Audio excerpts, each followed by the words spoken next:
नमस्कार, स्वागत है आप सभी का एवन उत्तराखंड में। मैं हूं आपके साथ ऋषभ पांडे। बुलेटिन की शुरुआत करेंगे इस वक्त की हेडलाइंस के साथ। हल्द्वानी में बीजेपी प्रदेश कार्य समिति की बैठक। सीएम धामी ने विकास प्रदर्शनी का किया उद्घाटन। केंद्र सरकार के कामों को जन जन तक पहुंचाने को लेकर की गई चर्चा।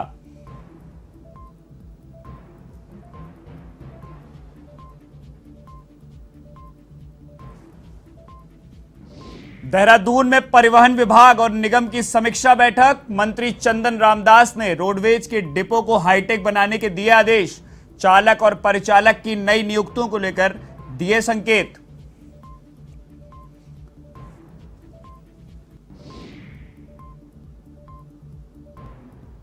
एडवेंचर टूरिज्म को लेकर उत्तराखंड पर्यटन विभाग की पहल। पर्यटन विभाग शुरू करेगा महाभारत ट्रेल। ट्रैकिंग के शौकीन सैलानियों को मिलेगी सौगात।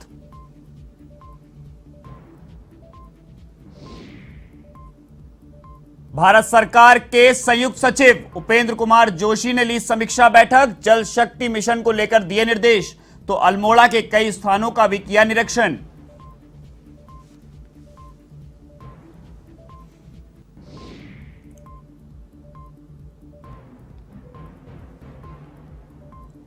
खटीमा में एटीएम गार्ड की संदिग्ध परिस्थितियों में मौत का मामला। सीबीसीआईडी ने 3 आरोपियों को किया गिरफ्तार। करीब 3 साल पहले एसबीआई एटीएम गार्ड की हुई थी मौत।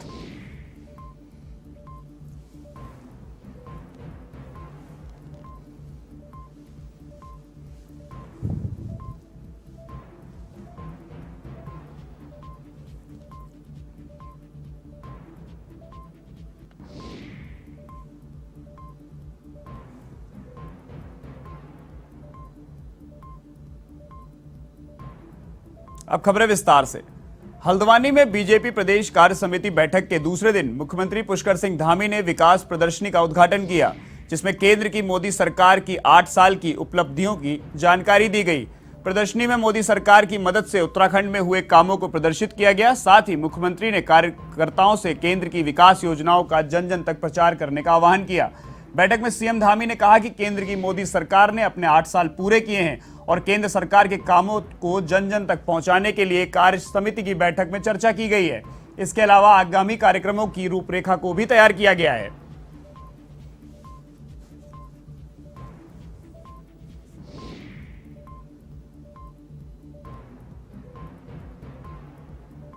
मोदी जी के 8 साल पूरे हुए हैं और 8 साल में जो बेमिसाल कार्य हुए हैं, जो देश की जनता को उन्होंने समर्पित किया है, भारत का मान सम्मान पूरी दुनिया के अंदर बढ़ाया है, आत्मनिर्भर भारत बनाया, भारत शक्तिशाली भारत बना है, उस संबंध में चर्चा हुई है। बाकी हमारे आगामी कार्यक्रम हैं और पिछले जो हमारे जो सरकार के द्वारा, राज्य सरकार के द्वारा और केंद्र सरकार की जो उपलब्धियाँ हैं, उन सभी पर चर्चा हुई। विस्तार से कल कार्य समिति में कुछ राजनीतिक प्रस्ताव पास होंगे। बाकी जो भी काम और जो हमारे नए बच्चे जिन्होंने इस बार सिविल सर्विसेज में अपनी सफलता प्राप्त की है, उन सभी को हम लोगों ने शुभकामनाएं दी हैं। 10वीं 12वीं के जो छात्र जिनके रिजल्ट आ रहे हैं, उनको भी शुभकामनाएं दी हैं इस बार से। और साथ में जो हिमांशु पांडे जो हल्द्वानी का ही छात्र है, उसने सीडीएस परीक्षा में प्रथम स्थान प्राप्त किया है, उसको हम सब लोगों ने अपनी तरफ से बहुत बधाई दी। हल्द्वानी में भाजपा प्रदेश कार्य समिति के पदाधिकारियों की बैठक आयोजित हुई, जिसमें पार्टी द्वारा विभिन्न कार्यक्रमों की समीक्षा और अग्रिम कार्यक्रमों पर विस्तार से चर्चा हुई। साथ ही जिन बूथों पर भाजपा कमजोर स्थिति में है, उन बूथों को मजबूत करने को लेकर भी चर्चा हुई। वहीं बैठक में निर्णय लिया गया कि सांसद और विधायक कमजोर बूथों को मजबूत करने के लिए काम करेंगे और ऐसे बूथों को चिन्हित किया जाएगा। इसके साथ ही मिशन 2024 लोकसभा चुनाव को लेकर भी मंथन हुआ है। कैबिनेट मंत्री रेखा आर्य ने कहा कि केंद्र सरकार के 8 वर्ष पूरे होने के साथ ही इस अमृत महोत्सव में केंद्र सरकार ने जो अच्छे कार्य किए हैं, उनका उल्लेख किया जाएगा और उनका समर्थन भी होगा। साथ ही लाभार्थियों के साथ संवाद भी किया जाएगा।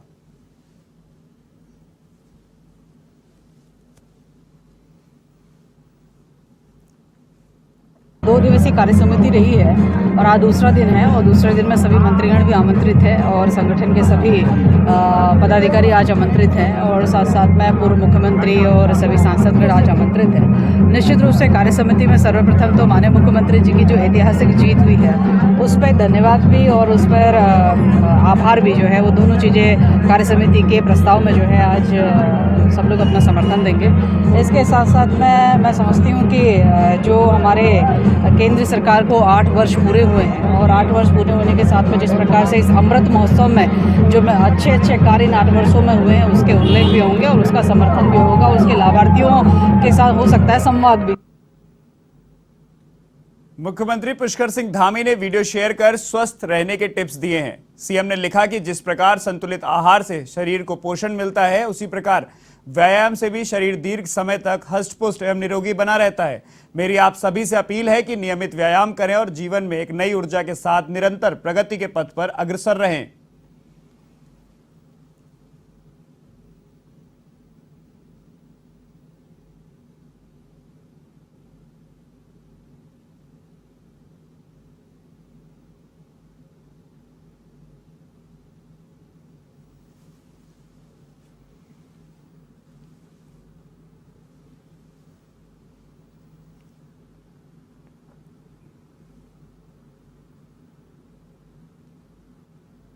खबर देहरादून से है, जहां परिवहन मंत्री चंदन रामदास ने विभाग और परिवहन निगम के साथ समीक्षा बैठक की और कहा कि परिवहन की आय पिछले सालों से अधिक बढ़ी है। उन्होंने कहा कि जल्द ही चालक और परिचालक की नई नियुक्तियां होंगी। भारत सरकार ने सभी रोडवेज के डिपो को हाईटेक बनाकर कॉमर्शियल करने के आदेश दिए हैं। साथ ही 200 नई बस खरीदने का प्रस्ताव भी आया है।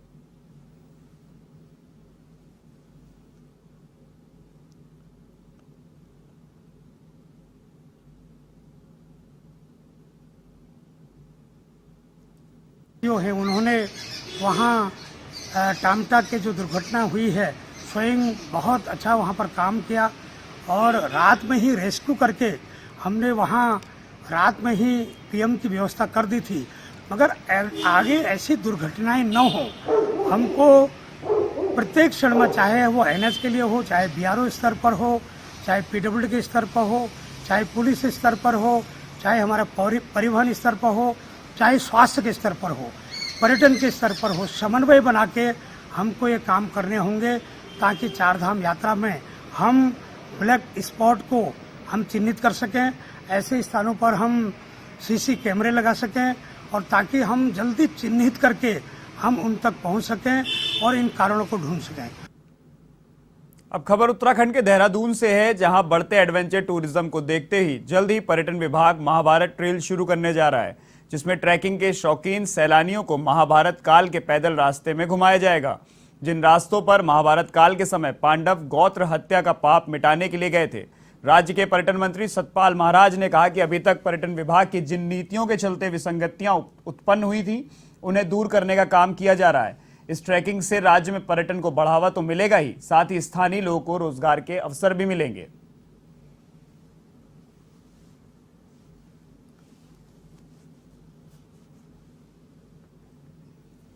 पर्वतारोहण के लिए लोग काफ़ी रुचि दिखा रहे हैं, तो निश्चित रूप में इसको हम करेंगे और इसमें इसकी सारी जो विसंगतियां हैं वो दूर करेंगे और इसमें और प्रोत्साहन दिया जाएगा। आने वाले भविष्य में हम लोग चाहते हैं कि महाभारत ट्रेल को हम जो है एक लाएं और जहां जहां अपने गोत्र हत्या से मुक्त होने के लिए पांडव जो है भगवान शंकर के दर्शन करने के लिए गए, केदारनाथ धाम में दर्शन करने के लिए गए, उसी मार्ग पे हम चाहेंगे कि हमारे यात्री भी चलें और पैदल चल करके पहुँचे। बड़ा सुरभ्य स्थान है और उसके रास्ते में अनेक मंदिर हैं जो और भी जीवंत हो उठेंगे। तो मेरा ये मानना है कि उस ट्रेल को भी हम जो है अब चाहते हैं कि उसको हम उसकी पॉसिबिलिटी को हम देखें। अब खबर अल्मोड़ा से है, जहां भारत सरकार के संयुक्त सचिव उपेंद्र कुमार जोशी ने विकास भवन सभागार में विभिन्न योजनाओं की समीक्षा की। इस मौके पर उन्होंने कहा कि भारत सरकार की ओर से जल शक्ति मिशन के तहत सभी प्रदेशों में योजना बनाए जाने के निर्देश दिए गए हैं। उन्होंने कहा कि अल्मोड़ा की विभिन्न जगहों का उन्होंने निरीक्षण किया है, जिसको लेकर उन्होंने जिला प्रशासन की तारीफ भी की।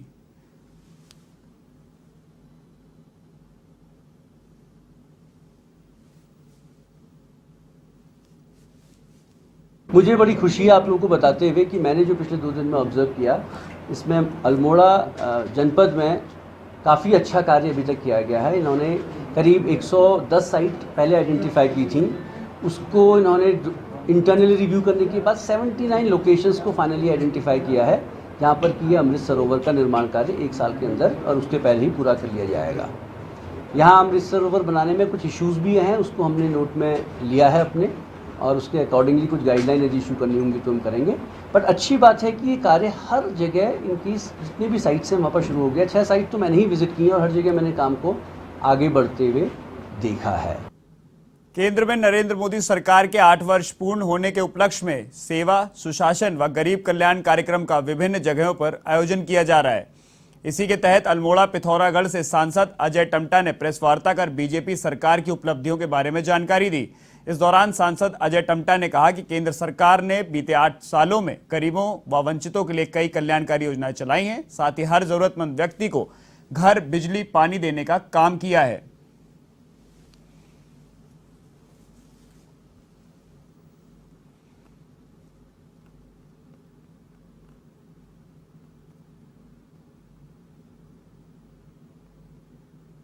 समाज की योजनाएं हैं, हर घर को शौचालय देने से लेकर, घर देने से लेकर, पानी बिजली देने से लेकर के, घर के गैस के कनेक्शन देने से लेकर के सारे काम इस देश के प्रधानमंत्री जी के माध्यम से 70 साल की आज़ादी के बाद 100% करने का काम किया है।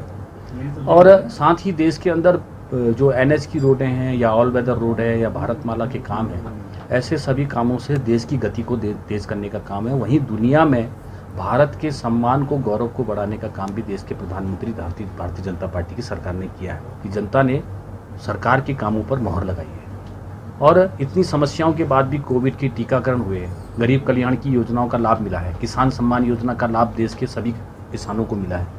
और कोविड जैसी बीमारी के टाइम पर भी देश के अंदर व्यवस्थाएं ना डगमगाएं, विकास कार्य आगे बढ़ते रहे, इसी का ये परिणाम है। अब खबर उत्तराखंड के देहरादून से है, जहां सांसद आदर्श ग्राम योजना में लापरवाही सामने आई है।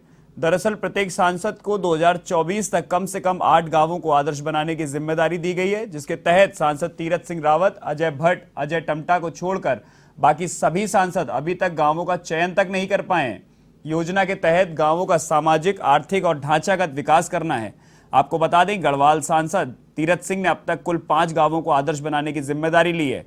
तीरथ सिंह ने कहा कि वह खुद गांव की दिशा और दशा के लिए अधिकारियों से समीक्षा कर रहे हैं और कहा कि उत्तराखंड में मानसून सत्र के दौरान आए दिन आपदा जैसी घटनाएं होती रहती हैं, जिसके लिए केंद्र सरकार की तरफ से NDRF की टीम जगह जगह पर भेजी जा चुकी है। साथ ही मानसून सत्र के लिए पूरी तैयारियां कर ली गई हैं।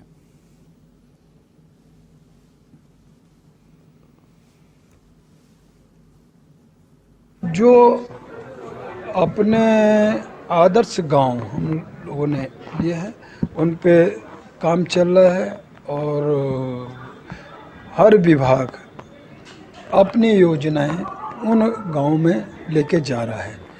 और उसका हमने अभी भी मैंने सब जगह उनकी मीटिंगें ली हैं और उसकी समीक्षा भी की है, तो निरंतरता उसमें काम के विकास की। आने वाला समय सौभाग्य है कि बरसात का है और आपदाएं, ये वैसे भी प्रदेश पर्वतीय क्षेत्र है, पहाड़ है, मैदान है, तो आए दिन कुछ न कुछ भूस्खलन, बादल फटना वो ये रहता है।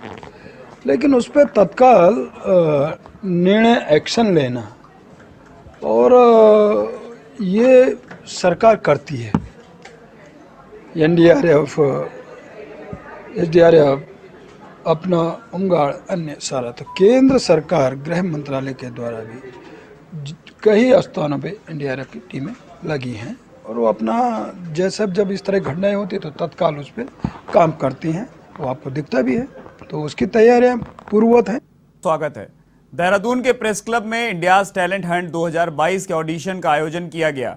इस कार्यक्रम में डांसिंग, सिंगिंग और मॉडलिंग में युवाओं और युवतियों ने अपनी प्रतिभा का प्रदर्शन किया। कार्यक्रम में मुख्य अतिथि के रूप में पूर्व मुख्यमंत्री तीरथ सिंह रावत ने शिरकत की। उन्होंने कहा कि उत्तराखंड में ऐसे कार्यक्रम के आयोजन से बच्चों की प्रतिभा में निखार आता है और उन्हें अपना प्रदर्शन दिखाने के लिए एक बड़ा मंच मिलता है।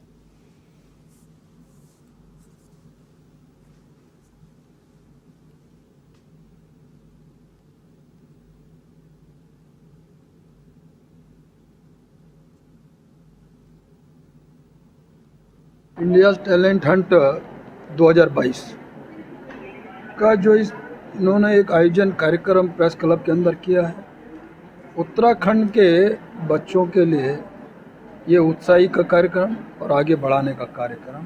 कल्चरल एक्टिविटीज़ में ये लोग जिस तरह पार्टिसिपेट करते हैं, लेकिन कई बार उनको मंच नहीं मिलता है, कंपटीशन नहीं मिलता है, तो इस संस्था के द्वारा इन्होंने एक पहल की है और वो पहल निश्चित है कि सफल होगी और जो हमारे आने वाला फ्यूचर, जो भविष्य और वो बच्चा इस माध्यम से आगे बढ़ेगा और ऊंचाइयों को छुएगा।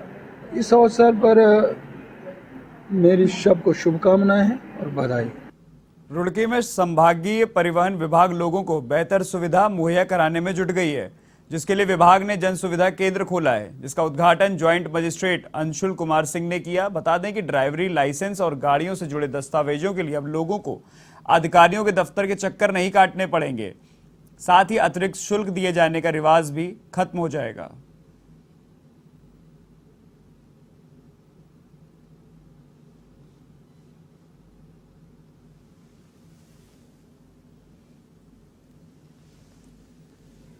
लाइसेंस के लिए अप्लाई करना हो तो ये सारी फैसिलिटीज़ अब ऑनलाइन हो चुकी है। इनफैक्ट और भी फैसिलिटीज़ है, तो उसके लिए हमारे CSC सेंटर द्वारा आप जाके उसको एक्टिवेट करा सकते हो। होता क्या है, कई CSC सेंटर्स में एक्स्ट्रा चार्ज हो जाता है, तो यहाँ रेट लिस्ट लगा दी गई है, CSC सेंटर भी उपलब्ध करा दी गई। यदि किसी को लग रहा है बाहर कोई एक्स्ट्रा चार्ज कर रहा है तो वो लोग स्वयं यहाँ आके अपना एक्टिवेट करा सकते हैं अपनी फैसिलिटीज़ को। दूसरी चीज़ ये है, यहाँ रेट लिस्ट जो लगी, यदि उनके पास टाइम कम है तो एटलीस्ट यहाँ के रेट लिस्ट को से अपने आप को अवगत करा सकते हैं और फिर जो अपने क्षेत्र में जब जाएंगे जहाँ उन्हें वो फैसिलिटी चाहिए होगी तो वहाँ भी वो अवेल कर सकते हैं। अपने ऑफिस में नया CSC खोला है और ये सबकी सुविधा के लिए है, क्योंकि आम तौर से शिकायत आती है कि एक्स्ट्रा चार्जेस लिए जाते हैं जब भी आप कहीं फॉर्म भरते हैं, क्योंकि सभी को फ़ोन चलाने सबके पास स्मार्टफोन्स नहीं होते हैं। तो एक सुविधा हमने खोली है ताकि पब्लिक को परेशानी ना हो, कोई भी ओवरचार्ज ना करे। आपको जो भी सर्विसेज जैसे अपने लाइसेंस के लिए अप्लाई करना है, NOC है, गाड़ी रजिस्टर करनी है, इतनी सारी सर्विसेज होती हैं। अब सारी हमारे विभाग से ऑनलाइन होता है, कुछ भी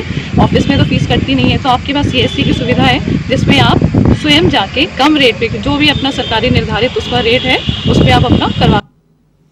कोरोना वायरस के बाद अब चिकन पॉक्स ने चिंता बढ़ा दी है।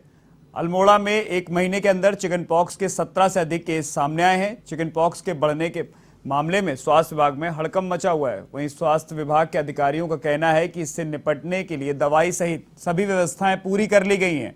साथ ही इस बीमारी से बचने के लिए लोगों को जागरूक भी किया जा रहा है।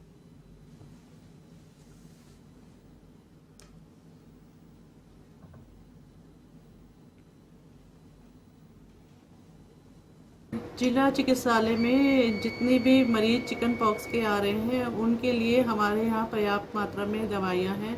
Antibiotic, antiviral, paracetamol, anti allergic, हम सब दवाइयाँ जो हैं हमारे यहाँ पर्याप्त मात्रा में उपलब्ध हैं और पेशेंट को सलाह दी जा रही है कि साफ़ सफाई का ध्यान रखें, खाने पीने में परहेज करें, खाना हल्का उबला हुआ खाएं, भारी चीज़ें, गरिष्ठ चीज़ें, पनीर, और अभी लास्ट वीक भी 2-3 आए।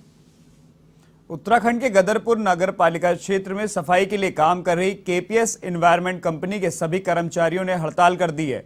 इस दौरान बुद्ध बाजार में कर्मचारियों ने विरोध प्रदर्शन किया। आपको बता दें, सफाई कर्मचारी ने कहा कि ठेके पर काम करने वाली कंपनी की ओर से श्रमिकों का शोषण किया जा रहा है।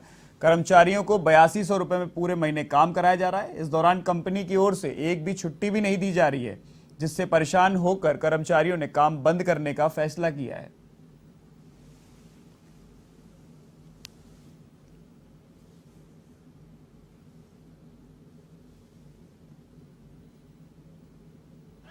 हमारा सबका ये कहना है 500 रुपये पर डे ऊपर से लागू हुआ है, वो हमें नहीं मिल लिया है। दूसरी बात 8200 हमें मिल रहे हैं, जिसमें से हमारी अगर संडे की छुट्टी भी हम करते हैं तो हमारी कट जाती है। साथ में अगर संडे को अगर हम आते हैं और सोमवार की छुट्टी मारते हैं तो 2 दिन की ड्यूटी हमारी कट जाती है। और दूसरी बात हमारे कर्मचारियों से उल्टा सीधा बोला जा सकता है और ऐंठते हैं हमारे ऊपर, सब कर्मचारी के ऊपर, KPS के जितने भी वो हैं अधिकारी। प्लस हम ये कहते हैं कि हमें काम करने के लिए हमारे हाथों के लिए ग्लव्स नहीं है, हमें ग्लव्स नहीं मिल रहे हैं, हमें ड्रेस ही नहीं मिल रही हैं। और हम इनसे बात कर रहे हैं तो ये कह रहा है आज इनके हमारी इनसे कुछ टाइम पहले बात हुई थी तो बता रहे थे कि इन्हें जो समिति वालों को, स्वच्छता समिति वालों को मिलेगा तो आपको भी मिलेगा।